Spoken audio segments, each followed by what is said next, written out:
오늘 말씀을 같이 한번 읽어보도록 하겠습니다. 오늘 말씀은 누가복음 6장 39절부터 47절까지 말씀인데요. 우리 합독해서 한번 읽겠습니다. 시작.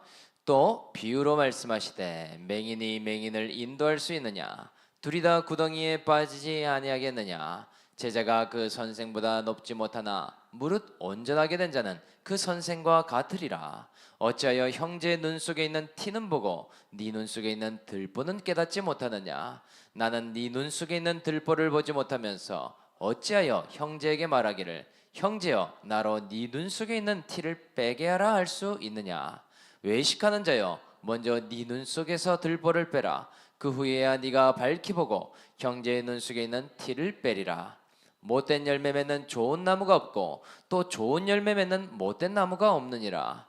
나무는 각각 그 열매로 하나니 가시나무에서 무화과를 또는 찔레에서 포도를 따지 못하느니라. 선한 사람은 마음에 쌓은 선에서 선을 내고 악한 자는 그 쌓은 악에서 악을 내나니 이는 마음에 가득한 것을 입으로 말함이니라. 너희는 나를 불러 주여 주여 하면서도 어찌하여 내게 말하는 것을 행하지 아니하느냐? 내게 나와 내 말을 듣고 행하는 자마다 누구와 같은 것을 너희에게 보이리라. 아멘.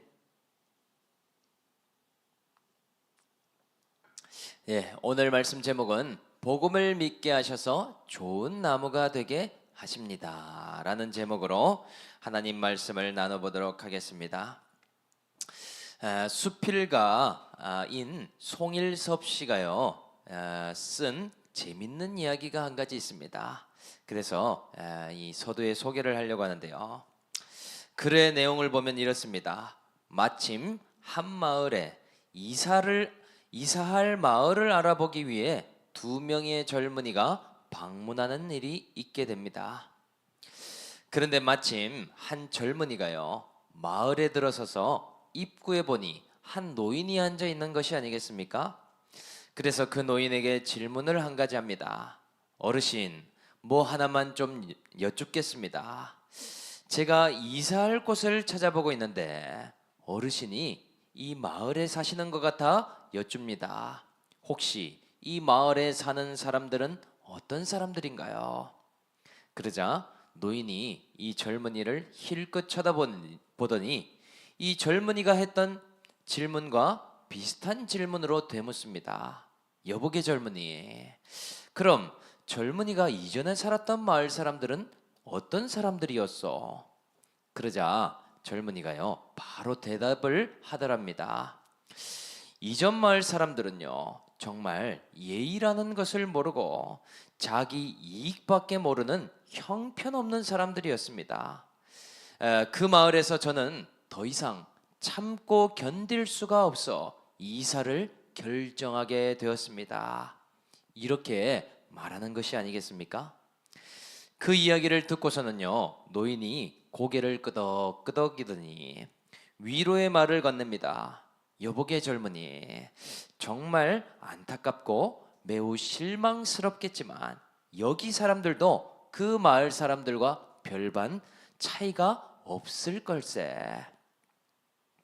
그 말을 들은 젊은이는요 실망을 하면서요 다른 마을을 알아보러 서둘러 발걸음을 옮기게 됩니다. 그리고요 몇 시간이 지났을까요? 또 다른 젊은이 하나가요 이 마을에 도착해서 이 어르신을 또 만나게 됩니다. 그리고요 비슷한 질문을 하는 것이죠. 어르신, 제가 이사할 마을이 있을까 하여 지금 돌아다니고 있는데요 여기 마을은 좀 어떻습니까? 그러자 이번에도요 이 노인이요 젊은이를 보더니 비슷한 질문을 하죠. 여보게 젊은이, 이전에 살았던 그 마을 사람들은 어떠했는가? 그러자요 이 젊은이가 이렇게 대답을 합니다. 저는 저기 저 아래에 있는 아랫마을에 살았는데요 거기 동네 사람들은 한결같이 친절하고 모두가 다 착한 분들이셨습니다. 제가 태어나서부터 지금까지 그 마을 사람들과 한 가족처럼 정말 친밀하게 지냈습니다. 이번에 그런데 제가 출가를 하게 되어 어쩔 수 없이 이사를 하게 돼서 너무나 아쉽습니다. 에, 그런데 그 이야기를 듣고는 노인이 대답을 해주는 것이죠. 이복의 젊은이, 여기 마을 사람들도 자네가 이야기한 그 마을 사람들과 똑같을 걸세. 여러분, 이 젊은이, 두 번째 젊은이가요, 이 마을로 이사를 하게 되는 것이죠. 여러분, 이 두 젊은이의 미래가 혹시 보이십니까? 이사를 어느 곳으로 하든지 상관없이 누가 더 행복하고 감사하게 잘 살았을까요? 당연히 후자가 아니겠습니까? 내가 보는 대로 살게 된다라는 사실을 알려주는 이야기 중에 하나이죠. 그런데요, 오늘 성경 본문에도 보니까요, 정말 환경의 문제가 아니라 그 사람이 바라보는 신앙과 관점에 따라서 이 내용이 달라진다는 것을 보여주는 본문의 이야기가 나오고 있습니다. 똑같이 하나님을 믿는다고 하더라도요, 그 사람이 바라보는 관점에 따라 전혀 다른 열매를 맺고 있더라는 것이죠. 좋은 관점과 좋은 말은요, 아름다운 열매를 맺게 하고, 나쁜 관점과 나쁜 말은요, 정말 이 나쁜 열매를 맺을 수 있다라는 이야기지 않습니까? 그래서 오늘은요, 좋은 열매를 맺는 좋은 나무는 어떤 관점과 특징을 갖고 있는가, 오늘 두 가지로 한번 살펴보도록 하겠습니다. 먼저 좋은 나무는요, 첫째로 나의 들보를 깨닫고 내 마음에 선을 쌓는 나무이다. 우리가 41절 말씀을 한번 읽어보겠습니다. 시작. 어찌하여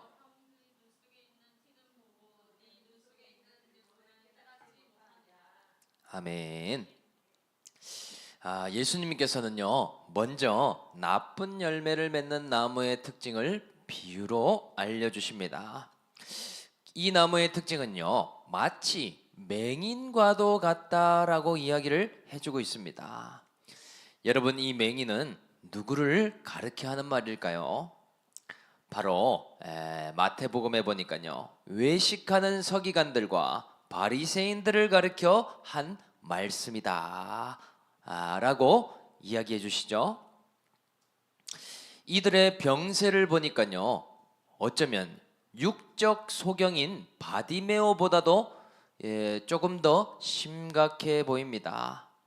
왜냐하면은요, 바디메오는 육안만 안 보일 뿐이고 자기 자신을 잘 보고 있지 않습니까? 그래서요, 예수 믿고 고침을 바로 받았다라는 것이죠. 하나님의 은혜를 힘입게 되더라. 그런데 바리새인들은요, 거꾸로입니다. 육안만 보일 뿐 자기 자신을 볼 수 있는 눈이 실명해 버렸습니다. 자신이 너무 의롭다라고 착각까지 하고 있습니다.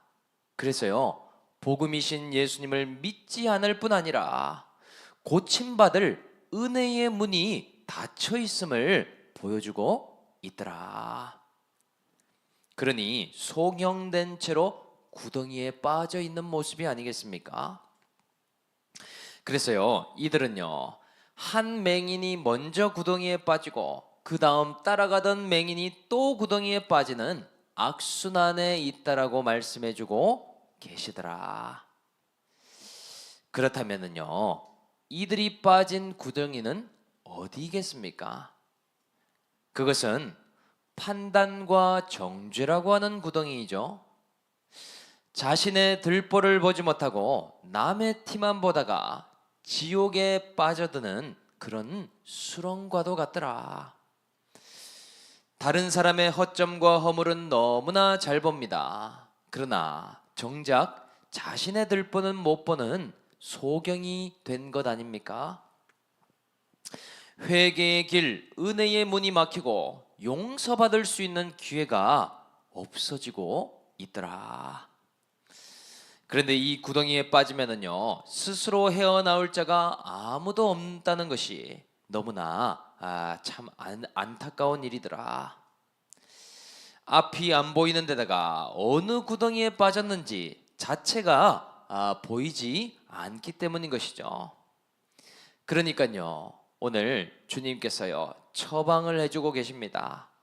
그 구덩이에서 유일하게 나올 수 있는 길은 이 주님의 말씀을 듣고 너희 자신의 들보를 깨달으라 라고 이야기하신다는 것이죠. 내가 정말 괜찮은 의인인 줄 알았는데 교만한 악인이었구나. 내가 남을 판단하고 정죄하는 구덩이에서 빠진 인생을 살았구나. 남에게는 배나라 감나라 하면서도 정작 내 자신은 주님께 불순종하니 이 죄악을 어찌할꼬 하며 회개하는 시간을 가져야 되는 것 아닙니까? 이것을 깨닫는다면요, 축복이 된다라는 것이죠. 그래서요, 분명한 것은 복음의 말씀은요, 이 모든 사람들의 눈을 회복시켜 주고 있더라. 그리고 이어서요, 또 다른 비유가 하나 나오는데요, 우리가 말씀을 읽어보도록 하겠습니다. 45절 말씀인데요, 한번 읽겠습니다. 시작. 선한 사람은 마음에 쌓은 선에서 선을 내고 악한 자는 그 쌓은 악에서 악을 내나니 이는 마음에 가득한 것을 입으로 말함이니라. 아멘. 주님께서 어떤 나무는 좋은 열매를 내고 어떤 나무는 나쁜 열매를 내는지 그 원리를 설명해 주고 계십니다. 그 내용을 보니까요, 이 두 나무의 차이는요, 마음에 쌓은 것이 다르다라는 이야기를 하시죠. 그러니까요, 좋은 열매 맺는 사람은 그 마음에 쌓은 선으로 인해 선한 말과 행동의 열매를 맺고, 나쁜 열매를 맺는 사람은요, 그 마음에 가득 쌓은 악으로 인해서 악한 말과 악한 행동의 열매를 맺더라. 여러분, 그렇다면 여기서 궁금증이 생기죠. 선이라는 것이 무엇일까? 이것을 그리고 어떻게 쌓는 것인가? 성경에서요, 선은요, 하나님의 속성이자 성품이라고 말씀하시죠. 선한 이는 하나님 한 분밖에 없느니라. 그러니까요, 그분의 말씀이 선이라는 것이죠. 선을 쌓는 방법은요, 그 말씀을 보고 듣는 것 외에는 없습니다. 그래서요, 믿음은 들음에서 나며 들음은 그리스도의 말씀으로 말미암느니라 라고 기록하고 있잖아요. 하나님의 말씀을 듣고 그것을 아멘으로 화답하는 자, 그 자는요, 마음에 선을 쌓게 되더라. 그렇다면 반대로 악은 무엇입니까? 악은요, 하나님이 아닌 사람의 욕심으로부터 나오는 것들이죠. 그래서요, 사람의 욕심은 일만 악의 뿌리가 되느니라 라고 말씀하지 않습니까? 육신의 생각으로부터 나온 것들과 이 원수마귀가 준 가라지에서 온 모든 것들은요, 악한 것들이죠. 이것 또한 쌓이게 되는 것 아닙니까? 그래서요, 무엇을 내가 쌓았는가, 이것을 알 수 있는 좋은 방법이 있다라고 말씀해 주십니다. 그것은요, 그 사람의 말을 보면 알 수 있다라고 하신다는 것이죠. 여기에 보니까요, 사람이 마음에 가득한 것을 입으로 말함이니라. 하나님께서는요, 인간을 만들 때에도요, 하나님의 형상대로 지음받게 하셨죠. 그 형상 중에 한 가지가 무엇입니까? 그 특징은요, 마음에 채워진 대로, 마음에 가득한 대로 말을 하게 되어 있더라는 것이죠. 하나님 자체가 빛이시기 때문에요, 빛이 있으라 하시지 않습니까? 그래서요, 비교와 차별을 보고 들어오면서 채운 사람은 비교와 차별을 말하게 되어 있다. 판단하고 정죄의 말을 듣고 보아온 사람은요, 판단과 정죄의 말을 하지 말라고 해도 하게 되어 있는 것 아니겠습니까? 왜냐? 우리의 마음은요, 항아리와 같고 우리의 입술은 그 항아리의 아기와도 같기 때문이죠. 항아리에 물이 차오르니 그 물이 아귀로 흘러나오지는 것 아닙니까? 그 마음에 가득한 것이요 우리의 입술로 고백되어 있게 되더라. 그것으로 쌓은 것의 실체가 무엇인지를 알 수 있다라는 사실이죠. 그래서요 열매를 비유로 이렇게 또 말씀을 해주십니다. 우리가 33, 34절을 한 목소리로 한번 읽어보겠습니다. 시작. 못된 열매 맺는 좋은 나무가 없고 또 좋은 열매 맺는 못된 나무가 없느니라. 나무는 각각 그 열매로 하나니 가시나무에서 무화과를 또는 찔레에서 포도를 따지 못하느니라. 아멘. 그래서요 예수님께서는 왜 신앙을 나무로 비유하는 것일까요? 나무는 특징이 한 가지가 있죠. 세상 사람들은요 노력은 배신하지 않는다, 훈련은 거짓말하지 않는다 라고 하는데요, 이 나무가 마찬가지지 않습니까? 나무만큼 열매를 속일 수는 없는 것이죠. 포도나무에서 포도가 나는 것이 너무나 당연한 일입니다. 무화과 나무에서 무화과가 나는 일이 일반이지 않습니까? 만약에 내가 복숭아 씨를 심었는데 갑자기 딸기가 나왔다라고 말한다면 누가 믿겠습니까? 또는 고구마를 심었는데요 거기서 수박이 나왔다라고 말한다면요 당연히 거짓말이라고 이야기를 하겠죠. 왜 그런가? 심은 대로 거둔다라는 사실은요 누구라도 다 알고 믿고 있기 때문이죠. 내가 채운 대로 나오기 때문이 아닙니까? 그래서요 우리가 보고 들은 이 모든 것이 심고 채우는 과정이라는 사실을 알 수 있겠더라. 그래서요 오늘 이 말씀을 적용해 본다면요 우리도 다 과거에 종교 생활을 해 왔었던 시간들이 있었죠. 그러다가 구속사적인 복음을 듣고 가다 보니 어떤 일이 생기는가? 변화라고 하는 일이 생겨나지 않았습니까? 말씀을 마음에 채워가다 보면 두 가지가 바뀌게 되어 있더라. 그 한 가지는요 눈이 달라지게 되어 있습니다. 우리는 다 과거에 소경과 같은 인생을 살았죠. 구덩이에 빠져 있는데요 빠져 있다라는 사실조차 깨닫지 못했습니다. 그래서 어떤 현상이 있었나? 자꾸만 남 탓하고요 사람 탓하며 환경 탓을 했죠. 그러니까요 남을 계속 판단하고 정죄하니 회개의 문과 은혜의 문도 닫혀 있지 않았습니까? 하나님이 은혜를 주고 싶어도 받을 수 없는 지옥을 스스로 만들며 지냈더라. 이것이 무서운 율법 신앙이자 그 가운데 복만 구한다면 무서운 기복 신앙의 감투를 쓰고 있었다라는 사실이죠. 그런데 복음이 들어가면 어떤 일이 있습니까? 더 이상요 남의 티를 먼저 보는 것이 아니라 나의 들보를 보게 되어 있습니다. 거울 앞에 나의 모습을 보는 영적인 메타인지가요 형성되게 된다라는 것이죠. 그래서 남의 티를 보다가요 내 들보를 보는 사람은요 놀라게 됩니다. 그 티보다 내 들보가 훨씬 더 크다라는 사실을 발견하게 되기 때문이죠. 그래서요 눈이 달라지게 될 때 사라지게 되는 것이 무엇인가?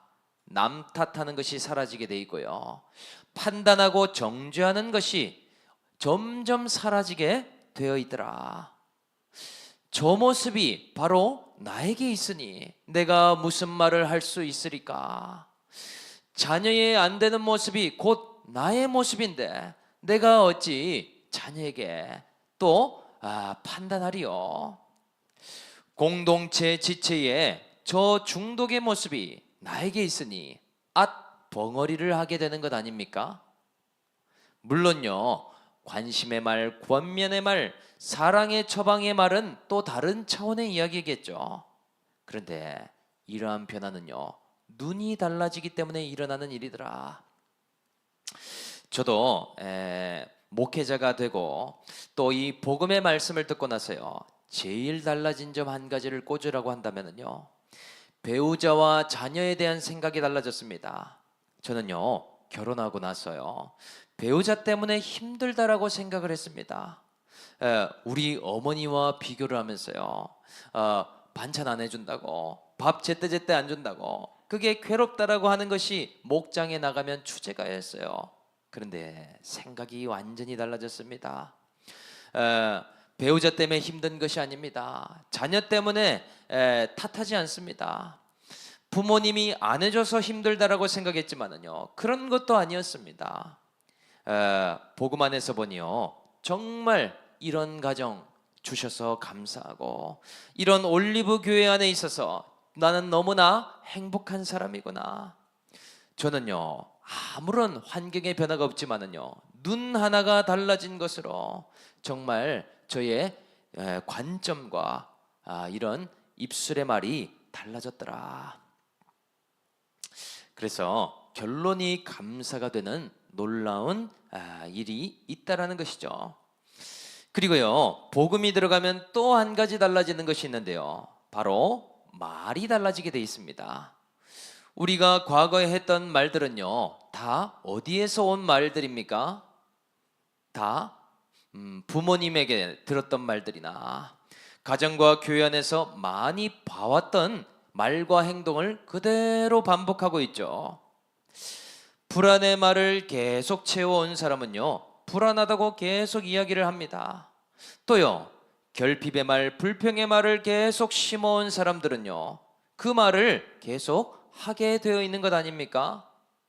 또는요, 부정적인 말, 안 된다, 어렵다, 이런 말과 행동을 계속 심은 사람은 그것을 쏟아내게 될 것입니다. 우리가 과거에 심은 것들이 그런 것밖에 없었잖아요. 그렇다면은요, 그 상태라는 것을 알게 되었으니까 이제는 어떤 적용을 해 나가야 될까? 주님이 우리에게요, 두 가지 열쇠를 주셨죠. 첫째는요, 말씀의 선을 쌓아 나가는 것. 매일매일 말씀을 듣고 마음에 채워갈 수 있도록 열쇠를 주셨다.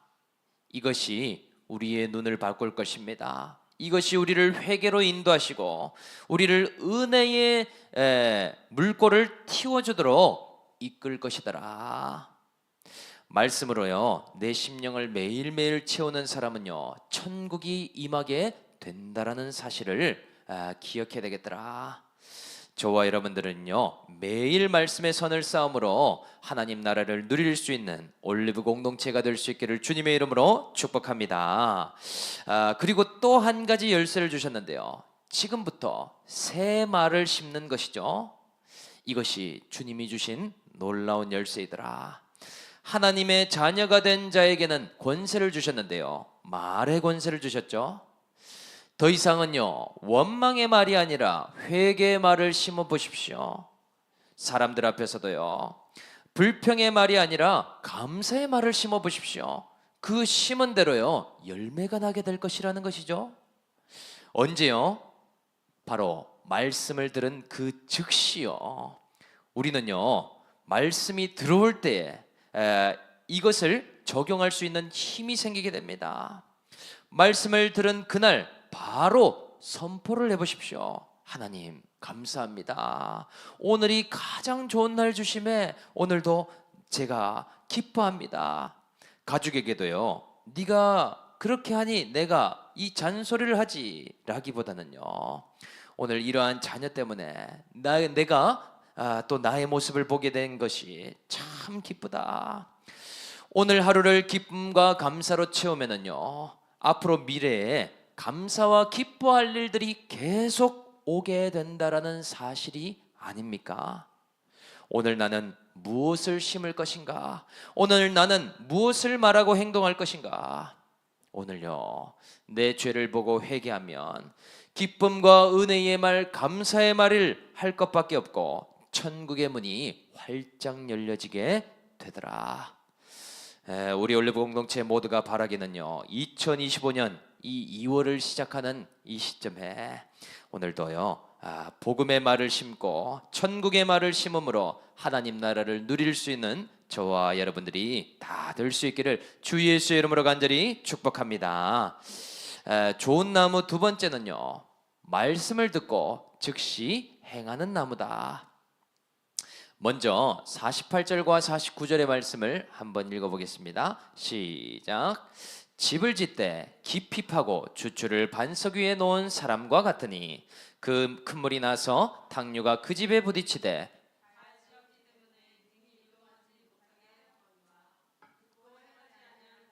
주추 없이 흙 위에 집 지은 사람과 같으니 탕류가 부딪힘에 집이 곧 무너져 파괴됨이 심하니라 하시니라. 아멘.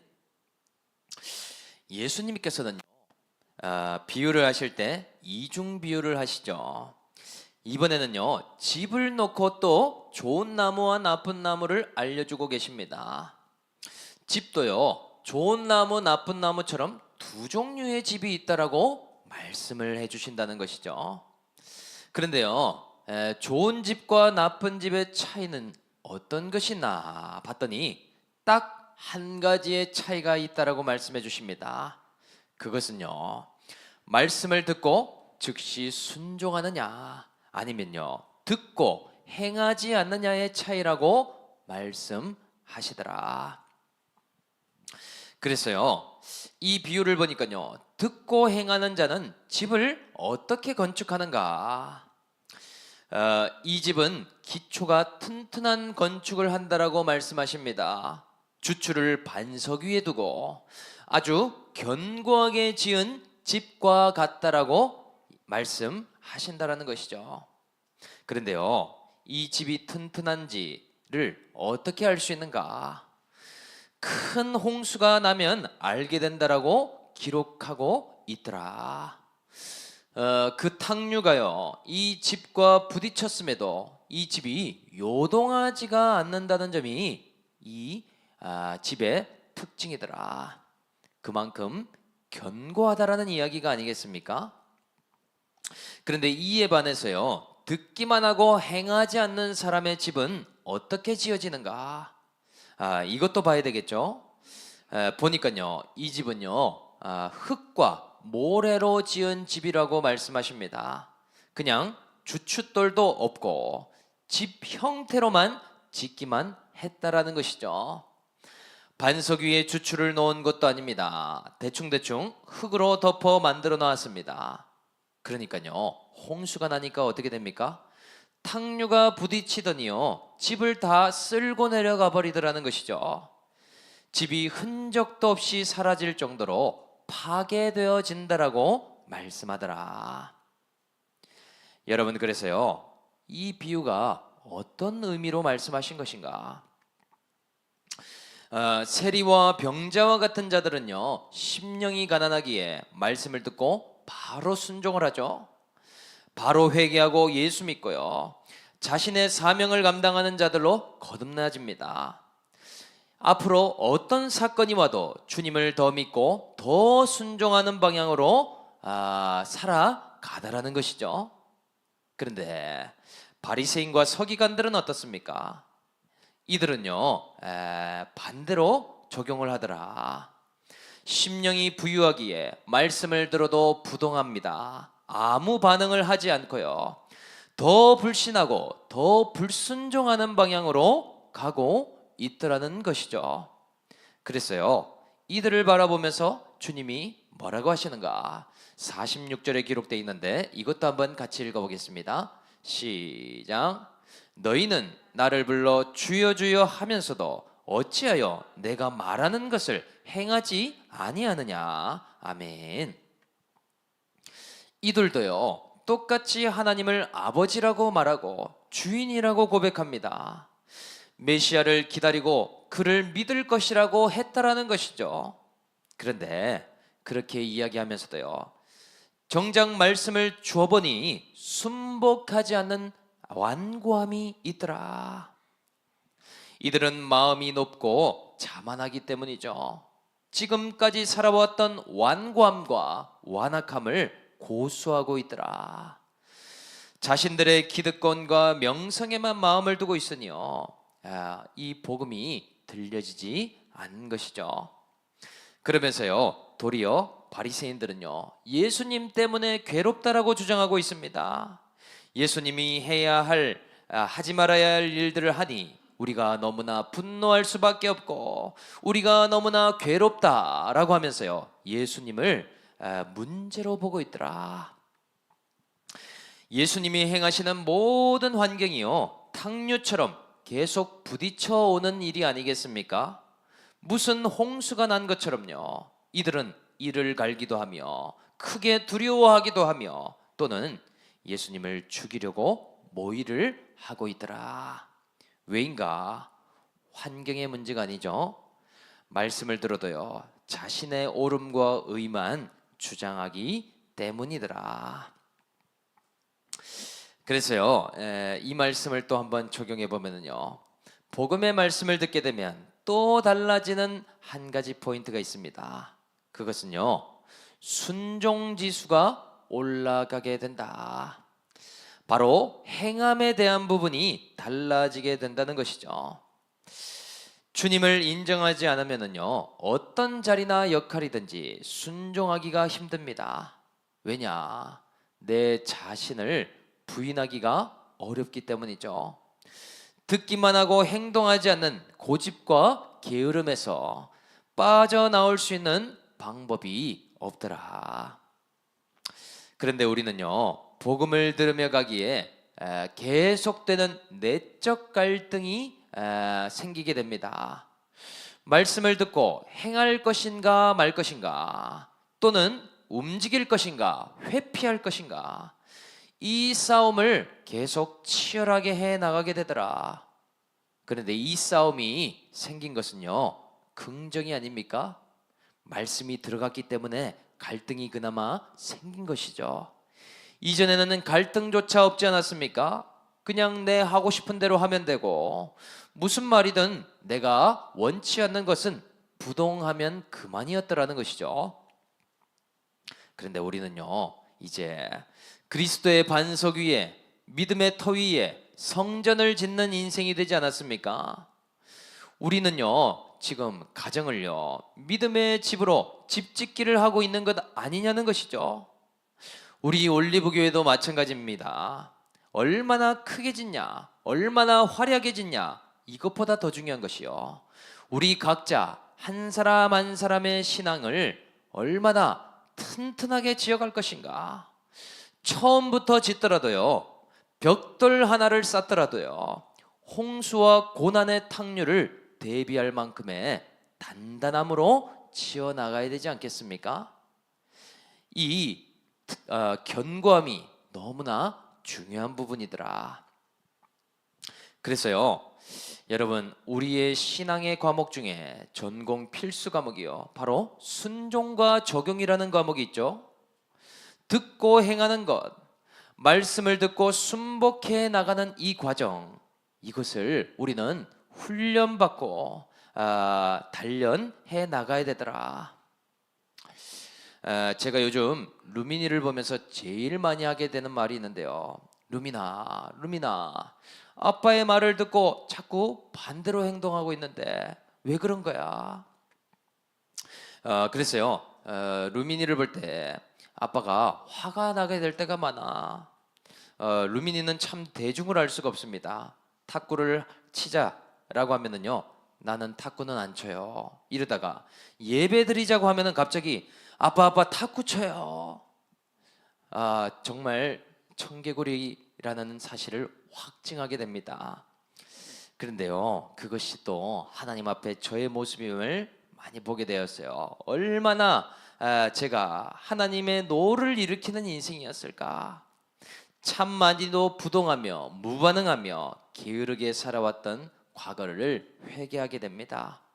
하나님의 뜻에 굴복하기보다 육신의 소욕에 굴복하며 내 욕심, 내 즐거움에만 심취했던 인생이 저였음을요, 루미니를 통해 또 보고 회개하는 시간이 되었다는 것이죠. 지금도 다 듣고 행하지 못하는 부분이 있을 것입니다. 그렇지만은요, 이렇게 고백합니다. 하나님 아버지, 그렇게 그 방향으로 제가 훈련받겠습니다. 요즘 새벽 기도의 기도 제목이요, 그 제목입니다. 여전히 하나님 보시기에 수준이 낮은 부분이 있겠지만 한 가지라도 오늘 꼭 적용하고 행하겠습니다. 이런 기도를 드린다는 것이죠. 여러분, 그래서요, 순종은 벽돌과도 같습니다. 우리는요, 지금 흙으로 지을 것인가 벽돌로 지을 것인가, 이것을 결정하고 결단해야 된다는 것이죠.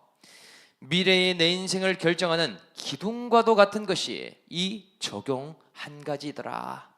여러분은 여러분의 가정과 내 인생을 벽돌로 쌓아가기를 원하십니까? 아니면 흙으로 대충 쌓기를 원하십니까?